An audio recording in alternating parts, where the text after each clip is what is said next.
Kasus dugaan pencemaran nama baik yang menyeret isu ijazah Presiden ke-7 Joko Widodo masih menjadi sorotan. Penyidik telah memeriksa sejumlah saksi, bahkan telah melakukan gelar perkara khusus. Namun baru 3 tersangka yang berkas perkaranya diserahkan ke kejaksaan. Lalu bagaimana dengan berkas perkara tersangka lainnya? Apa yang sebenarnya ditunggu oleh aparat penegak hukum? Kita akan membahasnya dengan Irjen Purnawirawan Arianto Sutadi, penasihat ahli Kapolri yang sudah bergabung melalui Zoom, dan juga Mardiansyah Semar, Ketua Umum Rampai Nusantara yang sudah bergabung bersama kami di studio, serta Roy Suryo selaku tersangka pencemaran nama baik dalam kasus ini yang juga sudah bergabung bersama kami di studio. Selamat petang Mas Roy, Mas Semar, terima kasih sudah bergabung bersama kami di studio, dan juga Pak Arianto. Selamat malam Pak Arianto. Selamat petang. Ya Pak Arianto, kalau kabarnya berkas dari Roy Suryo CS, 3 tersangka pencemaran nama baik ini sudah dilimpahkan ke kejaksaan. Apa sebenarnya yang membuat pelimpahan berkas ini bisa terkesan lama, dan apakah ada kemungkinan P21 atau P19 terhadap berkas perkara ini? Saya tidak bisa menduga ya. Tetapi ini kenapa ini kok jadi kelihatannya lama? Saya dulu pernah mengatakan ini kasus ini sebenarnya kan kasus sepele ini ya. Kalau sepele? Saya itu 2 bulan selesai itu. Itu. Tapi rupanya ini kasus ini mengandung kasus politik lah. Gitu. Jadi diperlama gitu. Sehingga Polda Metro juga sangat hati-hati, sangat akomodatif kepada semua pihak. Pihaknya minta gelar diturutin, minta saksi yang ringan ya diturutin juga gitu. Jadi padahal kalau di dalam sejarah penyidikan itu nggak pernah itu penyidik itu kayak gitu tuh. Kalau dianggap sudah cukup ya udah dikirim gitu aja. Tapi nggak apa-apa lah, itu sudah terjadi. Tapi yang jelas kita sudah lega ya, karena yang gonjang-ganjing selama 7 bulan ini kan sudah pada endingnya sudah jelas mengarah kepada pengadilan ya. Terutama untuk yang 3 itu. Nah, adapun yang 5 itu belum, karena kemarin bikin 2 klaster. Apalagi ada kasus itu, bukan kasus ya, berita. Bahwa diantaranya Pak Egy Sujana ke sana, kemudian Pak Jamil Lubis itu juga mau mengajukan minta maaf dan sebagainya. Berarti kan ada kemungkinan yang ini akan pakai restoratif justice. Oke, nah, jadi 2 klaster ini, 1 restoratif justice, 1 lagi akan lanjut ke pengadilan. Menurut Anda seperti itu? Ya, kalau sekarang saya pikir begitu. Jadi saya lihat tadinya kan penyidik itu cuma 2-duanya langsung ya. Ternyata ini 3 yang didulukan gitu. Sampai dikirim ke jaksa ya. Tapi kemudian dengan adanya berita yang 2 itu tadi minta maaf dan sebagainya, itu peluang untuk di RJ. Dan saya tadi ngecek juga pada penyidiknya, ya kalau memang RJ mau diupayakan ya kita sesuai dengan KUHP yang baru kan memang membuka peluang Pak. Karena yang namanya RJ menurut KUHP yang baru itu kan bisa dilakukan di penyelidikan, di penyidikan maupun di penuntutan. Itu karena KUHP yang baru. Kalau KUHP yang dulu itu enggak itu. RJ yang dilakukan dulu itu melanggar hukum semua itu. Nah, sekarang sudah enggak melanggar hukum kalau dilakukan di penyelidikan, penyidikan maupun di penuntutan. Oke, kami tangkap. Saya ke Mas Roy. Mas Roy, jika berkasnya sudah dilimpahkan ke kejaksaan, ini artinya penyidik menilai bahwa berkas Anda dan juga teman-teman Anda sudah memenuhi unsur pidana. Bagaimana Anda menanggapinya? Belum tentu. Belum tentu. Itu kan baru dilimpahkan. Dilimpahkan itu kan nanti ada jaksa peneliti namanya. Dan nanti kan juga bisa dilihat loh. Kan ada beberapa ahli dari kami yang belum diperiksa juga. Kok bisa dilimpahkan? Nanti kuasa hukum pasti akan mempertanyakan. Dan KUHP yang baru kan juga bisa mengatur itu. Artinya harus dipenuhi dulu hak-haknya. Jadi nanti bisa seperti kalimatnya Jokowi itu, bolak balik. Jadi Anda berpikir bahwa nanti pelimpahannya akan dikembalikan karena P19? Bisa jadi, karena kan nggak lengkap. Apa yang meyakini Mas Roy? Bukan meyakini, karena syaratnya begitu. Jadi kan belum semua hak-hak dari kami itu dipenuhi. Katanya kan membuka peluang untuk kemudian ada ahli dan ada saksi yang meringankan. Sampai dengan detik ini, belum jadi diperiksa itu semua. Jadi padahal sudah didata, sudah ditanya alamatnya, sudah ditanya nomor semua kontaknya. Apakah ini artinya, bukankah ini artinya penyidik sudah menilai bahwa unsur-unsurnya sudah lengkap, unsur pidananya sudah lengkap sehingga bisa dilimpahkan? Bukan hanya penyidik, kan ada tahap 1, tahap 2.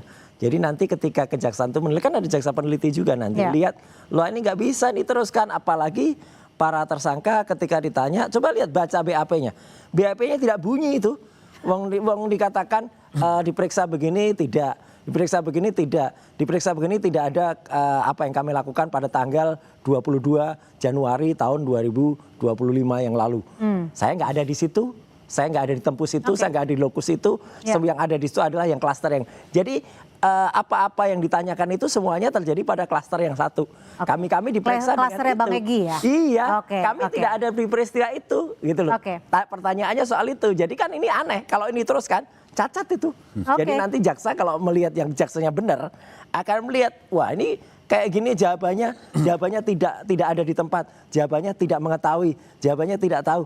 Lu kok terus ini gimana nih penyidik melakukan ini? Kami tangkap. Gimana Mas Semar? Anda sendiri menyambut tidak dengan adanya pelimpahan berkasnya Mas Roy, Tifa dan juga Bang Rismon ya? Berarti 3 tersangka itu ya? Ya kan sejak awal mungkin saya beberapa kali bicara di Kompas TV bahwa nggak perlu didesak-desak itu kan nanti sampai di ujung. Nah sekarang sudah disampaikan oleh penyidik bahwa itu dilimpah ke kejaksaan. Tinggal nanti kejaksaan apakah sudah menilai bahwa ini lengkap atau tidak P21 masuk kendali di kejaksaan. Nah jadi kalau misalnya Roy Suryo dan kawan-kawan itu melihat proses ini masih ada celah bahwa itu mungkin saja tidak berlanjut dalam proses peradilan, itu nggak apa-apa juga. Karena menurut saya dalam posisi Roy Suryo dan kawan-kawan itu posisi yang sangat tidak enak.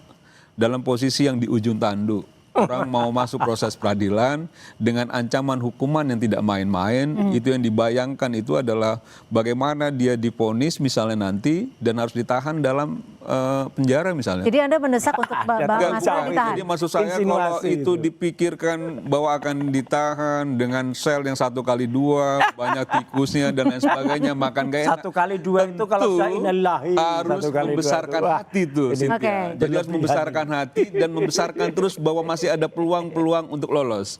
Jadi menurut saya wajar aja, tapi pada titik tertentu ketika peluang itu sudah tertutup dan ketika vonis sudah diketok palu gitu ya oleh hakim, mau tidak mau kan harus dijalani juga sanksi pidananya, dan kalau dijalani ya tidak enak. Makanya saya selalu mendoakan sama Roy Suryo dan kawan-kawan semoga tabah dan kuat menghadapi ujian berat ini gitu loh. Ini ujian yang nggak gampang loh Mbak. Oke. Pak Arianto, ini benar statusnya atau kedudukannya Mas Roy ini benar di ujung tanduk tidak sih menurut Anda, seperti yang disampaikan oleh Mas Semar sendiri? Dan saat ini kan memang tersangka tidak dilakukan penahanan, tapi hanya pencekalan ya yang diperpanjang ya Mas Roy ya. Apa sebenarnya menurut Anda Pak Arianto alasan penyidik melakukan ini? Itu tadi saya katakan ya, terlalu hati-hati penyidik. Terlalu hati-hati, artinya menjaga perasaan Mas Roy atau menjaga perasaan publik? Karena yang di masyarakat itu kan sangat masing-masing, yang satu suruh dimasukkan, yang satunya lagi mau mengulur-ngulur waktu dan sebagainya. Jadi kelihatannya ini penyidik ingin transparan dan objektif dan sangat hati-hati gitu. Dan kalau untuk masalah penahanan dan tidak itu, saya juga waktu itu lebih baik tidak ditahan memang. Karena kalau ditahan itu nanti akan jadi bumerang bagi penyidik. Disanggapnya itulah kriminalisasi kan gitu. Ini jadi penyidik dalam rangka untuk menghindari serangan-serangan itu tadi dia berlaku sangat clear gitu. Nah, cuman sayangnya memang penyidikannya ini agak cukup lama menurut saya ya gitu. Jadi kalau seandainya itu penyidikan itu cepat selesai, bisa ketemu. Beban polisi sudah tidak ada lagi dikejar-kejar oleh publik untuk menyelesaikan kasus ini. Tinggal serahkan aja pada nanti jaksa. Coba baca deh BAP-nya. Apa tidak itu menurut saya sudah selesai urusan polisi dengan menyerahkan. Tapi kata Mas Roy di sini baru saja menyampaikan bahwa tidak ada yang bisa ketemu tuh Pak Arianto. BAP-nya nggak bunyi Pak Arianto. Kalau diperiksa itu di jaksa peneliti. Saya nggak peduli. BAP itu bunyi apa tidak. Nah, nggak boleh itu ngaco itu namanya. Apa yang ditanya, itu yang dijawab, itu ditulis di situ. Saya pernah ya Pak Roy ya. Dulu saya pernah mau nangkep tokoh. Tokoh itu ketika saya periksa dengan gagah beraninya dia, enggak, saya nggak mau diperiksa. Pembantu penyidik saya itu 4 jam itu nggak bisa. Saya datangi dia. Pak, ya Bapak ini tersangka. Pasalnya begini. Menurut KUHP, Bapak itu saya periksa. Dan Bapak boleh jawab, boleh tidak. Iya. Kalau Bapak tidak kalau jawab, pertanyaan salah ya nggak usah dijawab kan Pak Arianto. Kalau tidak jawab, oke selesai. berkas tetap saya kirim. Nggak apa-apa, Jadi gitu terserah. Pak, jadi nggak masalah. Ya nggak Berkas itu masalah, mau kalau isinya pertanyaan ada salah atau ya tidak, ngapain dijawab, itu bagi lokusnya penyidik nggak ada, asalkan tempusnya lengkap, nggak ada di situ dikirim kok gitu aja. dijawab. Jadi nggak masalah itu Pak. Ya udah terserah, Berkas pada nanti karena tergantung ya, keterangan yang berkasnya disampaikan berarti tersangka kacau itu, atau tidak. Nanti yang ada di Iya. pengadilan Pak. Jadi Iya. kalau memaksakan berkas di sini, itu penyidik keliru besar. Oke, udah biarin Itu aja, kan tunggulah. Yang namanya Tunggu memeriksa jaksa penyidik peneliti. itu, tersangka itu. Hanya tahu Dari kapan dulu ada kan kuhap, apa Arianto ini kan syarat. ngejar-ngejar Ada aja. kondisinya, Udah, itu biarin nanti yang aja. dipakai adalah yang di pengadilan. Beda Tahan dengan dulu, saksi Mas. Pak. Iya. Silakan gimana Gitu. Pak Rian? Kira-kira gitulah penjelasan saya. Jadi kan tadi ditanya kenapa kok penyidik kayak gitu. Sekarang saya pengalaman penyidik ya kira-kira begitulah jalan pikiran penyidik itu tadi. Iyalah, terserah Itu lah. Pak Roy, saya tidak Iya. nyangkal Pak Roy enggak. Saya menerangkan Iya. apa. Betul, Ini tapi kalau itu pertanyaannya kayak gitu. itu tidak sama dengan apa yang dilakukan kan ya nggak boleh diteruskan. Masa pada saat itu saya nggak ada di situ, pada saat itu orangnya orang lain, saya disuruh cerita orang lain kan ya nggak boleh. Jawaban Pak Roy nggak apa-apa, benar. Lah iya, ya udah. Nanti kalau Itu jaksa apa? penelitinya Yang apa mengiyakan lihat, kan apa itu? Tahan dulu, biar Mas Roy. publik yang Nah, menilai. ketika nanti Betul. Ya. apa pertanyaan pada para saksi, apa bukti-bukti yang ada, Iya. itu nanti pasti akan ditanyakan di sana di Silahkan. pengadilan itu. Oke, Ini, Pak. Silahkan. tapi kalau menurut Pak Rianto sendiri, Kira-kira Bapak ada apa tidak? Kurang lebih gitulah Pak. Iya, Oke. silahkan. Tapi kalau menurut Pak Rianto Kalau sekarang sendiri, kita berdebat antara penyidik dengan tersangka, wah itu babaliut, nggak akan sampai, nggak akan selesai. Oke, tunggu saja. Itu nanti Oke. selesainya di pengadilan Iya. terbuka sana. Oke, biar Buktinya terbuka ya. Ini begini diakui apa tidak? Buktinya begini diakui apa tidak? Itu Iya, clear. ada di situ atau nggak ada di Gampang situ kok sekali, disuruh ngaku gitu. di situ ya nggak Oke. bisa. Jadi gitu. Ya. Mas Roy, Ya. kalau nantinya jaksa meminta Mas Roy untuk ditahan, bagaimana responnya? Lah dasarnya ditahan kan, apalagi ini KUHP baru. Kan tidak boleh hanya ada 3 atau 4 syarat, ada 7 syarat misalnya. Harus ada Memenuhi Mas. atau enggak gitu loh. Jadi nggak bisa sembarangan, apalagi sekali lagi ya. Tempus dan lokus yang ditanyakan tuh 22 Januari atau waktu itu ada 26 Maret tuh, saya tidak ada di tempat itu dua-duanya. Nggak ada semuanya. Jadi itu adalah pada klaster yang pertama, justru pada saat yang kemarin Jadi kata Anda Polres menduganya Trans apa yang terjadi di sini? Ya pemaksaan suatu peristiwa, pemaksaan satu kasus yang kemudian itu ditimpahkan pada saya, apalagi dituduh kami di pasal 32 dan 35 Undang-Undang ITE itu, ya itu adalah mengedit gambar, melakukan rekayasa. Nggak ada sama sekali. Tapi pihak itu. penyidik sudah Ya, terserah, mempersilahkan Anda melakukan gelar perkara khusus. Oh ya nggak apa-apa tuh harus, kalau itu wajib. Kalau nggak begitu makin kacau lagi istilahnya Pak Arianto, makin babaliut lagi. Ini babaliut karena apa? Ahli-ahli yang kami hadirkan, ahli-ahli yang kami mintakan untuk dihadirkan. Dan kemudian ahli saksi yang meringankan. Itu juga belum diperiksa. Kalau yang klaster 1 itu 5-5-nya belum diperiksa juga sebagai tersangka. Jadi ya mereka memang nggak boleh kalau kemudian dilimpahkan. Oke. Sah kalau itu. Tapi Bagaimana, kalau yang Mas Semar? di klaster Ya. saya belum ada. Oke, kita kasih kesempatan ke Mas Semar merespon ini. Roy Suryo dengan gagah beraninya untuk membesarkan hati jiwanya nggak apa-apa Mbak. Jadi maksudnya Mas Roy lagi membesarkan hati Iya, saja. Pak. Lah, ini Jadi- fakta jadi aja. begini, Biar masyarakat yang bicara menilai soal aja. tadi pertanyaan, nanti kalau tiba-tiba kejaksaan bagaimana? Ya dilihat persyaratannya. Nanti kalau persyaratan sudah ada, itu mau tidak mau kan memang harus dituruti. Jangan juga melakukan pembangkangan secara hukum. Gak ada, bukan Nah, Sylvester kalau saya. misalnya memang Kalau itu Sylvester dianggap Matutina ada itu beberapa sudah persyaratan terpidana, yang akan Tahan dulu, dipenuhi Mas. itu melarikan diri oleh malahan. penyidik dan lain sebagainya termasuk kejaksaan dan sudah memenuhi syarat dan dinyatakan bahwa nanti Roy Suryo dan kawan-kawan ditahan, ya penuhi itu juga kan gitu ya. Dan sekarang ini dalam posisi yang masih bisa diberi ruang untuk membela diri atau membesarkan hati. Lakukan lah. juga. Kan gitu ya. Bukan besarkan Dan hati, lakukan ini juga fakta. perjuangan semaksimal mungkin untuk membela diri dan teman-temannya karena memang menurut saya ini udah di ujung tanduk nih, proses peradilan sudah di depan mata. Pelimpahan kejaksaan kepada kejaksaan sudah dilakukan, sudah itu di klaster 1 pun sudah ada yang minta maaf dan lain sebagainya. Ya. Jadi menurut saya ini situasi yang memang tidak menguntungkan untuk Roy Suryo dan kawan-kawan. Saya sebagai orang yang pernah kenal juga lama dengan Roy Suryo, saya cuma berharap Roy Suryo tetap sehat. Oh sehat tetap lah. kuat, Saya nggak akan kayak tetap Sylvester Matutina tabah, temennya gitu loh. Semar ini. Kalau Sylvester Tetap Matutina kuat, tetap tabah, itu sudah karena terpidana. Tapi begini, dan kita sudah belum tentu sanggup loh, Cynthia, terpidana aja mengadakan menghadapi situasi seperti Tunggu, Roy Suryo ini dan supaya kawan-kawan. konteksnya jelas, kita Iya. jangan membawa kasus yang lain. Oh Supaya, iya, karena ini jadi kan ini tadi supaya bilang saya mau lari nggak akan lari. Enggak, saya nggak bilang lari loh. Tapi, Cuma ah, saya nggak begini, ada. Bukan memang seperti dalam Sylvester. situasi yang tidak enak dan tidak nyaman. Jadi tidak semua orang punya sekuat Roy Suryo mentalnya. Dan makanya saya berharap Bukan masalah mental. mudah-mudahan ketika Ini memang kebenaran, nanti sudah kejujuran. masuk proses peradilan, sanksi pidana sudah Oh, terlihat. jelas-jelas soalnya ya mau kasusnya tidak ijazah mau, palsu. Tadi perdebatannya memang betul di Ijazahnya peradilan. diperiksa dulu, belum Penyidik selesai itu. tentu punya pertimbangan-pertimbangan tertentu. Roy Suryo punya pembelaan diri. Kalau di titik temu di BAP dan sebagainya ada ruang pembelaan, nanti dibawa ke pengadilan. Ijazahnya Oke. aja. Nah itu menurut harus saya yang dibuktikan paling Oke, fair lah. Mas Semar, Palsunya. ditahan dulu. Kan tadi Pradi Bersatu juga Bang Ade Darmawan sempat bilang bahwa ini apa yang sudah dilakukan Roy Suryo sudah semakin meluas gitu. Seperti tadi sudah ke Kemendikbudrismen. Oh iya itu jelas itu Nah, jadi ijazahnya juga bagaimana palsu itu. Anda Ya itu bagian Itu dari Gibran bagaimana menciptakan ruang-ruang baru untuk Gak ada melakukan ijazahnya kalau pembelaan Gibran itu, diri SMA. Jadi ini udah kayak program apa kayak ada by project nih Mbak. Jadi habis Pak Jokowi nanti Mas Gibran. Nanti, Kenapa Anda bisa bilang ini nanti by project? Maksudnya apa? ETS. Ya kan begini ya. Ya nggak ada Kan project, sekarang bisa jaga misalnya SSL. yang dilakukan Roy Insinuasi Suryo aja. dan kawan-kawan Insinuasi. terhadap ijazah Pak Jokowi dari awal melakukan penelitian akademik, toh nyatanya yang menjadi dasarnya bukan ijazah Pak Jokowi yang pegang itu. Mana Nyatanya sekarang yang ijazahnya diupload palsu, dalam kan? medsos, lalu itu di scan dan lain sebagainya, itu yang dijadikan dasar penelitian. Sekarang ijazahnya Itu aja memang sudah palsu, kacau. gimana? Jadi harusnya kalau memang dia mengklaim itu meneliti secara akademik, itu kan harusnya ijazah Pak Jokowi itu yang diminta untuk diteliti. Ya udah, baru sekarang dinyatakan diteliti sama palsu. peneliti independen. Nah itu sudah Berani salah. nggak? Nah sekarang masuk ke Kita Mas tantang Wapres peneliti lagi, independen. ke Mas Gibran lagi kan. Oh gitu. kalau itu jelas. Dengan jadi Kalau itu maksud jelas saya mengakali pendidikan. orang memang punya Clear hak banget. untuk sebagai warga negara untuk melakukan upaya-upaya terhadap sesuatu. Tapi orang atau publik pun bisa menilai apa yang dilakukan Roy Suryo dan kawan-kawan Itu sudah ilmiah.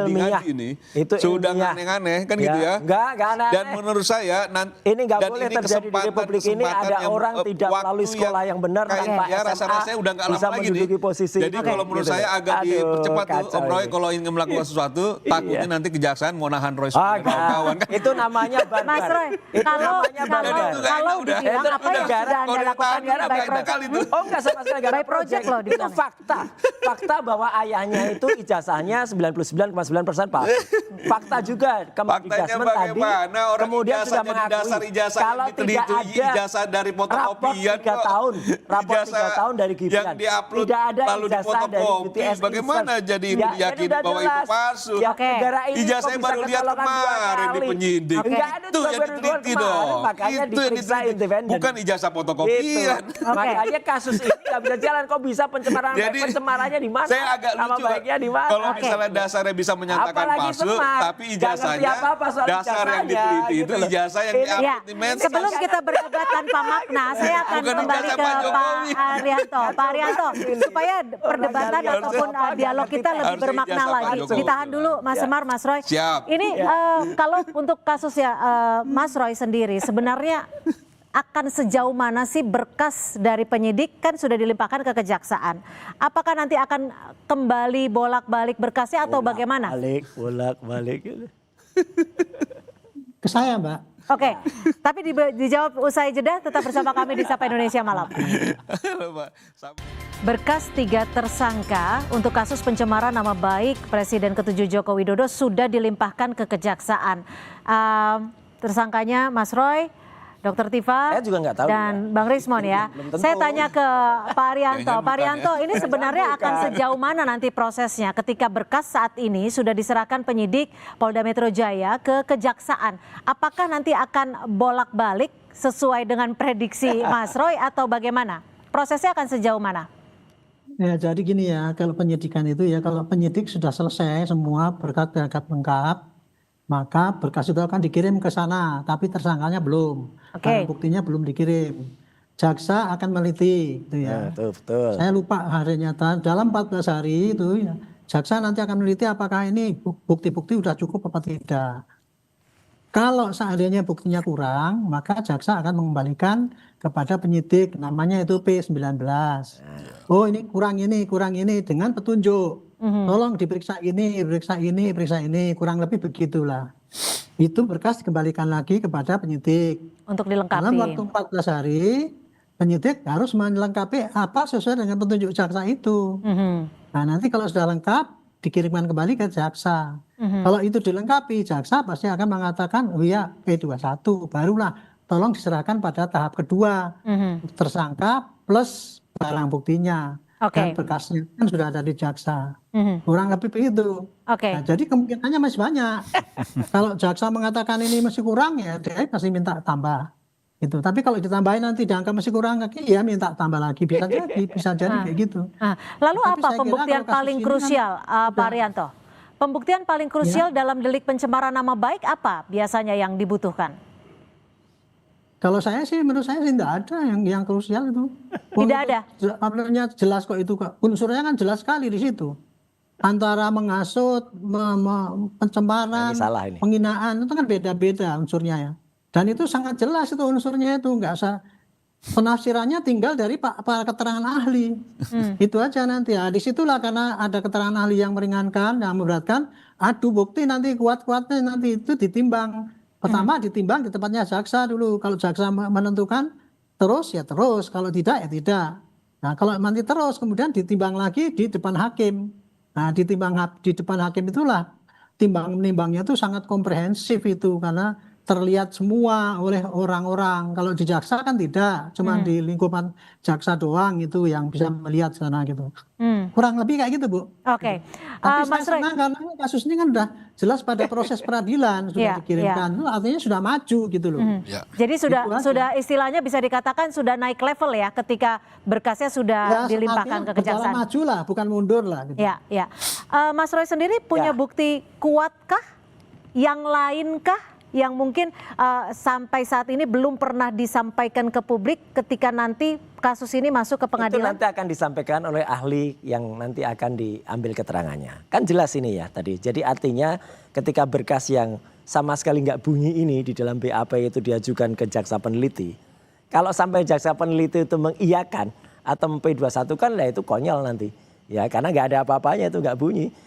Jaksa peneliti yang jujur, jaksa peneliti yang fair pasti nanti kan kayak gini polisi kok diajukan. Itu kan menurut Anda. Oh iya pasti karena ya, saya kan juga bisa baca BAP-nya seperti apa bunyinya.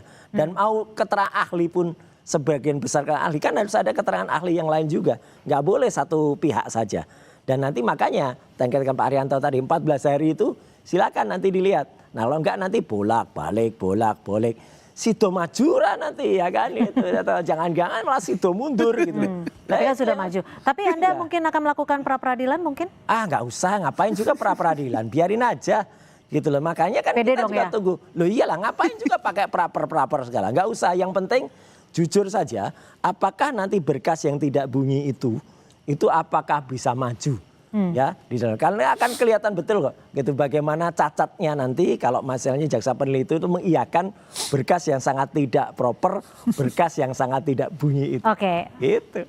Oke, Mas Semar sebelum Ya. saya ke Pak Arianto, kalau dibilang BAP-nya tidak bunyi, apakah dari pihak Pak Jokowi sendiri mungkin akan melakukan suatu desakan untuk mempercepat kasus ini atau bagaimana? Nggak ada yang desak-desak. Sejak awal saya tidak pernah desak, tanya Roy Suryo. Saya tidak pernah desak-desak. Pertama saya sejak awal meyakini betul profesionalitasnya teman-teman penyidik kepolisian sejak awal.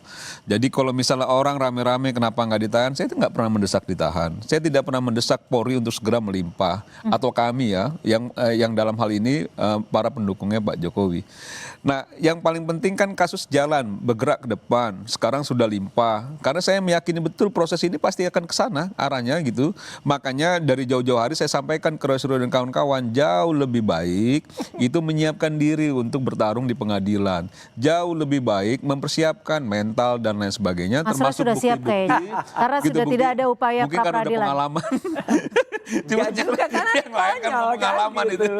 Saya no comment Kalau kalau itu. Suryo karena udah berpengalaman. Cuman maksud saya karena situasi menghadapi dalam proses hukum itu kan nggak mudah lagi-lagi gitu. Jadi nggak perlu didesak-desak. Saya begini ya, bahwa Pak Jokowi ingin publik tahu kebenarannya di mana dalam proses peradilan itu sejak awal sudah disampaikan.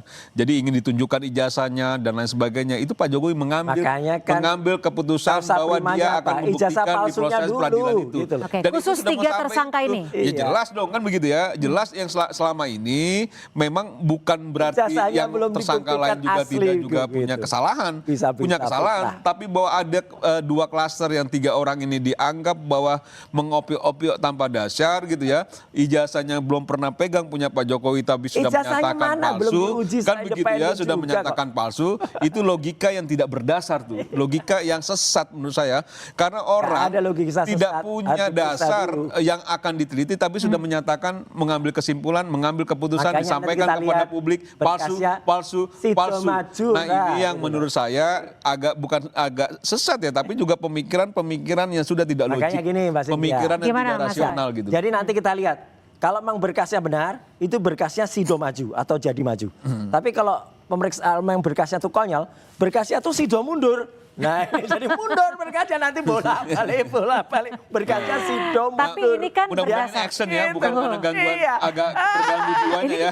ini kapan bukakan? Ini saya penasaran Ini kapan memang bukakan KLC ini kan Rasional. tiba-tiba udah ada Bukan Sido karena mundur. memang Mundur jiwanya lah terganggu berkasnya. gitu. Nggak ada Karena yang saya terganggu berharap tuh semoga Semar. jiwanya tetap sehat. Semar dan para pendukung, para temul ini yang terganggu sekarang. Gitu loh. Mendesak Tapi gitu. begini, Mudah-mudahan kalau kita kita ya, tahu bukan tenang karena sakit saja, jiwa ya. clear aja ya.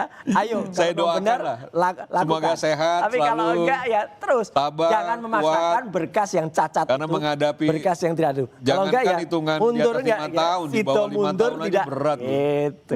Apalagi sampai 12 tahun ditahan itu sesuatu yang Anak menurut saya nggak enak. itu pasal Gini, palsu yang gini Mas Roy, ini kan diselundupkan. ada 2 klaster. Itu nggak Satu enak sekali loh klaster bicaranya. diduga sudah mengajukan permohonan maaf ke Pak Jokowi langsung. Ya, diduga ya, pastikan diduga ya. Kita juga belum Mereka tahu ya. tabayun loh. Betul. Karena Egy katanya mengatakan tidak minta maaf. Oke, ya kan? oke. Udah, Ya, Apakah secara nggak logika ikut-ikut. orang apakah itu tersangkakan dari datang itu pihak ya udah klasternya terlihat Mas lah. Roy Ya. juga akan melakukan hal Tidak. yang sama? Kalau itu tidak, ya pasti Alasannya? tidak. Iya karena apa yang kami lakukan itu penelitian clear, ada bukunya clear banget dan itu ilmiah 701 halaman. Kalau ada orang yang belum baca buku Mungkin itu, khawatirnya kalau datang malah kemudian nggak kalau diterima lihat di itu situ loh, kan Mbak, kan konyol malu juga. Jadi kan konyol banget. Tiba-tiba Nggak datang baca nggak diterima bukunya, sama Pak Jokowi. ya kayak Semar nih, belum Jadi tahu, mending ngomong aja dari ngaco. awal Udah, itu omongannya bilang udah saya nggak akan ngaco, datang ya, daripada datang nggak kacau banget. diterima loh. Oke. Sama sekali Jauh nggak lebih ilmiah malu ini kan. loh, nggak diterima. Aduh, kacau Bahkan banget nih orang-orang kayak jangan gitu. Oke. minta maaf, Ya, diterima aja jadi enggak. makanya Yang itu. penting dari awal Ya, jangan datang. ngapain Roy. juga dia yang harus minta Jangan, maaf ya, kepada jangan seluruh datang, rakyat Roy. Indonesia. Saya ke Clear. Pak Arianto Malu lagi. loh. Pak Kalau Arianto, datang nggak diterima tuh apakah malu mungkin dengan restoratif justice bagi para tersangka ini bisa membuat kasus ini bisa dikatakan terang benderang lah? Atau seperti apa? Bebas dari hukum? Bagaimana, Bu? Jika memang ini kan ada 2 klaster. Klaster Bang Egy disebut-sebut sudah mengajukan restoratif justice, meminta maaf langsung kepada Pak Jokowi. Mas Roy clear menyatakan tidak akan melakukan restoratif justice? Tidak. Oke, kalau menurut Pak Arianto sendiri, apakah dengan restoratif justice ini akan menyetop kasus untuk klaster yang satu lagi, Bang Egy dan teman-teman? Iya. Kalau seperti itu ya udah pasti. Karena kalau yang satu kan memberikan peluang untuk restorasi justice. Syarat daripada restorasi justice itu adalah saling memaafkan. Ya. Kemudian apa itu denda sudah dibayar, tapi kan di sini kan nggak ada denda-dendaan gitu. Tapi yang penting saling memaafkan. Terus kemudian masyarakat jadi tenang kembali.